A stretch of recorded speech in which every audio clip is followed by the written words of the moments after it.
দ্বিতীয় বিশ্বযুদ্ধ মানব ইতিহাসের এক আলো অধ্যায় বললেই চলে। সাল 1939, 1 সেপ্টেম্বর জার্মানির পোল্যান্ড আক্রমণের মাধ্যমে এই ভয়াবহ সংঘাতের সূচনা হয় এবং 1945 সালের 2 সেপ্টেম্বর জাপানের আত্মসমর্পণের মধ্য দিয়ে এর সমাপ্তি ঘটে।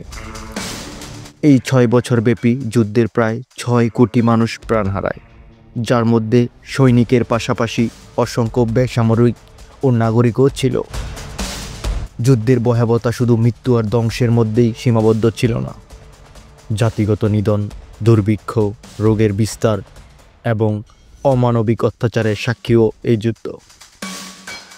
যুদ্ধের মূল কারণগুলির মধ্যে অন্যতম ছিল প্রথম বিশ্বযুদ্ধের প্রতিক্রিয়া এবং জার্মানির উপর চাপানো অপমানজনক শর্ত।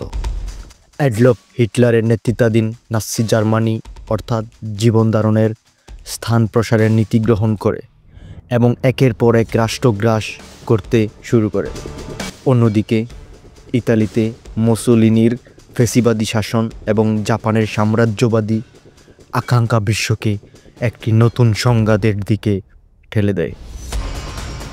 পোল্যান্ড আক্রমণের পর জার্মানি খুব দ্রুত ফ্রান্স, বেলজিয়াম এবং নেদারল্যান্ডস দখল করে নেয়। ব্রিটেনের উপর জার্মানির বিমান হামলা ব্যাটেল অফ ব্রিটেন নামে পরিচিত, যা মিত্র শক্তির প্রতিরোধের এক উজ্জ্বল দৃষ্টান্ত স্থাপন করে। পূর্ব রণাঙ্গনে জার্মানি সোভিয়েত ইউনিয়নের উপর আকস্মিক আক্রমণ চালায়, যা ইতিহাসের অন্যতম বৃহত্তম ও রক্তক্ষয়ী সামরিক অভিযান ছিল। এই রণাঙ্গনের সবচেয়ে গুরুত্বপূর্ণ টার্নিং পয়েন্ট হিসেবে বিবেচিত হয়, যেখানে জার্মানির পরাজয় যুদ্ধের মোড় ঘুরিয়ে দেয়। অন্যদিকে 1941 সালের 7 ডিসেম্বর জাপান পার্ল হারবারে মার্কিন নৌঘাঁটিতে বিমান হামলা চালায়, যার ফলে মার্কিন যুক্তরাষ্ট্র সরাসরি যুদ্ধে জড়িয়ে পড়ে। প্রশান্ত মহাসাগরীয় অঞ্চলে জাপান একের পর এক দ্বীপ দখল করতে শুরু করে এবং মিত্র শক্তির সাথে তাদের এই দীর্ঘ রক্তক্ষয়ী সংঘর্ষ চলতে থাকে।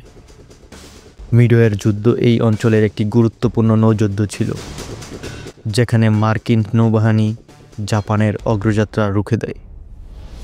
দ্বিতীয় বিশ্বযুদ্ধের ভয়াবহতা বিশেষভাবে উপলব্ধি করা যায় হলোকস্টের মাধ্যমে।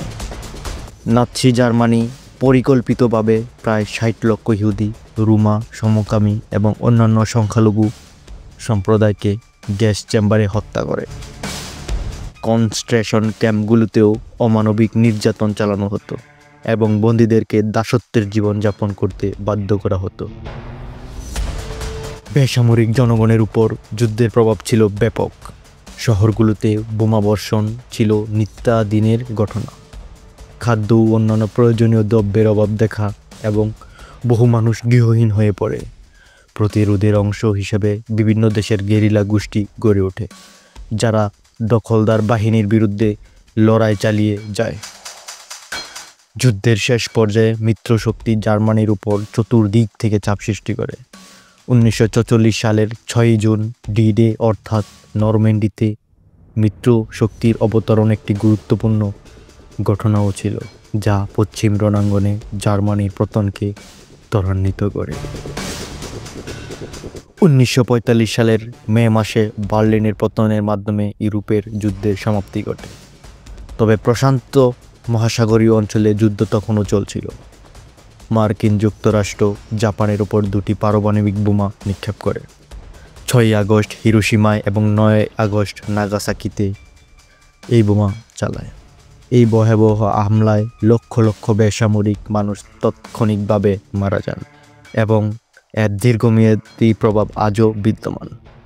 পারমাণবিক বোমার ভয়াবহতা বিশ্বকে যুদ্ধের ঝুঁকির বিষয়ে সচেতন করে তোলে। অবশেষে 1945 সালের 2 সেপ্টেম্বর জাপান আনুষ্ঠানিকভাবে আত্মসমর্পণ করে এবং দ্বিতীয় বিশ্বযুদ্ধের সমাপ্তি ঘটে। এই যুদ্ধ শুধু বিশ্বকে সম্পূর্ণভাবে পরিবর্তন করে দেয়।